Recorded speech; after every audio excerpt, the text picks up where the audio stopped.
근데 사실 많은 여성분들이 그 기구를 사용하는 법 자체를 모르니까 모르죠. 예, 그런 기구를 사용하는 동작들에 대한 교육도 예, 영상으로 해주면 훨씬 이용하시는 분들 입장에서는 편리하고 신뢰감 있게 이용을 하실 수가 있겠죠. 그러면 제가 이제 생긴 질문인데, 예, 두 선생님 같은 경우에는 예를 들어서 제가 1년치를 끊어가지고 월 3만 원에 운동을 하는데 그 이용료 안에는 기구의 사용법에 대한 교육까지 포함되어 있다고 생각하세요? 없다고 생각하세요? 저는 없다고 생각합니다. 없다고 생각하세요? 왜 없다고 생각하세요? 우리 센터에서는 오시면 회원님들도 잡아주고 시간 나면 왔다 갔다 하면서 인사도 하면서 봐주고 한다. 네.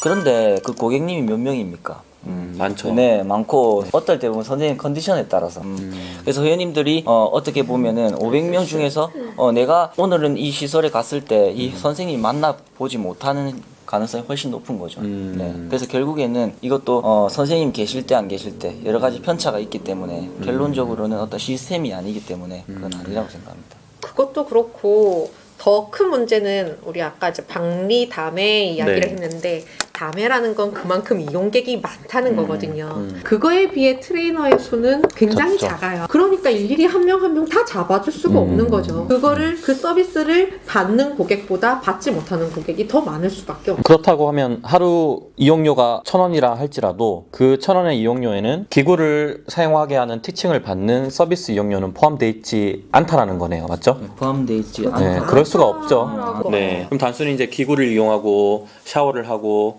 요새는 수건이나 이런 것들도 이용료를 따로 받긴 하지만 어쨌든 진짜 말 그대로 이용료인 네. 거죠. 네. 공간을 그러니까 네. 운동 공간을 이용하고 그 안에 있는 기구를 이용하는 그 네. 이용료라고 봐야지 운동 프로그램을 제공받는 느낌은 아니죠 사실. 그 3만 원 뭐 안에. 조금 긍정적으로 한번 잠깐 생각해 본다면 결국에는 그 고객님들 오신다는 거는 나름대로의 또 의미가 있거든요. 근데 그게 동기부여라고 생각하거든요. 그래도 어차피 안 할 거 뭐 한번 가면은 그래도 하게 되겠지. 이런 것 때문에 일단 몸을 던져 놓는데 네. 결국에는 디테일한 나만의 어떤 목표 관리가 있을 거란 말이에요. 그게 결국에 관리가 안 되니까 좌절을 하게 되고. 여러 가지. 그렇죠. 그렇다 보니까 길게 운동하시는 분들이 자꾸 그렇죠. 작아지는 거예요. 뭐 처음엔 큰 뜻을 품고서는 운동을 하러 갔는데 작심삼일이 되시는 게 이제 이런 거에서 오게 되는 건 거죠. 그럼 우리 다 지금 이제 센터에 다들 오는데 간단하게 생각하면 헬스장 이용료를 올리고 어떤 스트레칭이나 이런 기구 사용법이라든지 이런 것들을 다 비용 서비스에 포함을 시킨다면 과연 될까요? 그런 센터만의 특색이 만들어질까요? 센터들은 그런 것들을 아예 안 하고 가격만 싸게 이제 하는 건데 우리는 아니다. 우리는 기구 사용법이라든지 스트레칭부터 시작해서 그런 것들을 1년 365일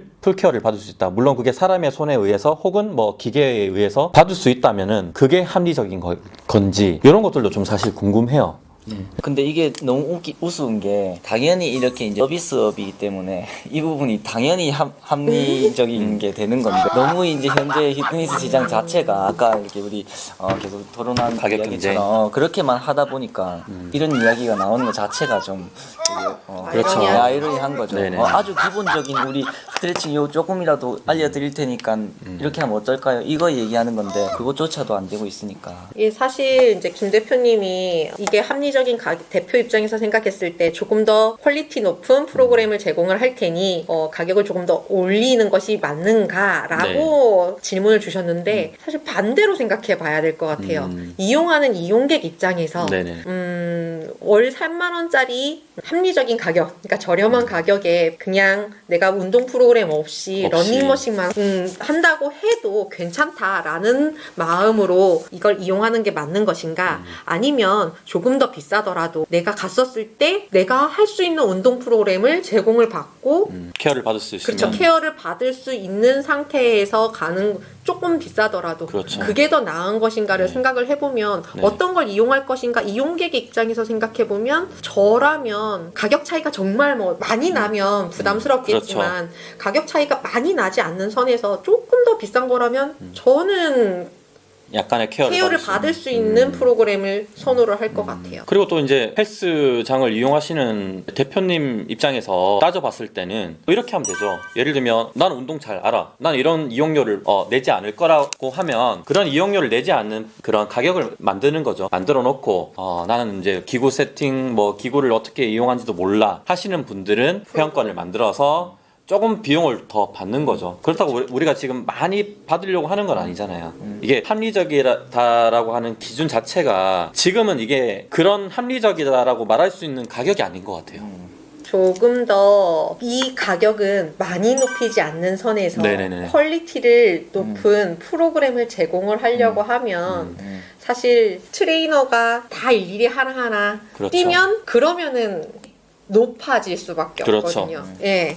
그런데 그게 아니라 우리가 이전화에서 이야기했던 것처럼 기계화를 통해서 그런 프로그램을 제공할 수 있다면 유튜브 통해서 제공하는 것처럼 그렇게 제공할 수 있다면 가격을 크게 높이지 않아도 프로그램을 얼마든지 제공할 수 있거든요. 그렇죠. 그렇게 된다면은 서비스의 퀄리티는 높아지면서 가격은 크게 높이지 않는 선에서 서비스를 제공할 수 있을 거라고 그렇죠. 근데 생각해요. 우리 약간 기계화라니까 좀 터미네이터 같기도 하고 해서 시스템화라고 그렇죠. 바꿉시다. 시스템화를 시키면 조금 더 좋지 않을까 이런 이제 답변이신 것 같아요. 그래서 저도 그렇게 생각해요. 뭐 3만 원을 2만 원을 조금 더 추가를 하더라도 5만 원이면 헬스장 대표 입장에서도 그럼 2만 원씩 더 받는 거잖아요. 그러면 그 수익을 가지고 회원들한테 조금 더 케어를 할 수 있는 어떤 시스템화를 시키는 게 더 이득이지 않을까. 네, 그렇게 하나하나가 문화가 자리 잡으면 주변에 있는 센터들도 가격을 낮추는 것보다는 그 센터에 맞는 어떤 특색 있는 프로그램을 시스템화를 시키지 않을까. 그러면 운동 문화가 우리가 지금 생각하는 것처럼 될 수 있지 않을까라는 생각이 좀 듭니다. Cause you are my girl, you are the one that I envision in my dreams. And when you're around, I can't express the way I feel inside. Cause you